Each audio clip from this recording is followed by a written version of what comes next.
আজকে রোববার দিন একটু চিকেন না হলে আমাদের বাঙালিদের ঠিক জমে ওঠে না। আর তাই আজকে রান্না করা হচ্ছে একটু চিকেন কষা। তো চিকেন কষার ভেতরে দেখো আমি এখানে গোটা গোটা রসুন দিয়ে দিয়েছি। আর এই গোটা চিকেনের সঙ্গে এই গোটা গোটা রসুন খেতে দারুণ লাগে, আমার তো খুব ভালো লাগে, আমি খুব পছন্দ করি।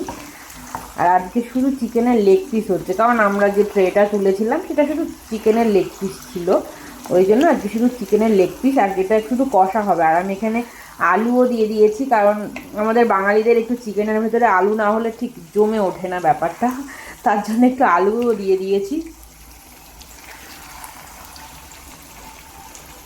তো দারুণ। আর এদিকে রান্না হচ্ছে সালমন ফিশ ফ্রাই আর আলু ভাজা, ওটা ছেলের জন্য রান্না হচ্ছে। আর আমাদের জন্য এখানে চিকেন রান্না হচ্ছে, চিকেন কষা।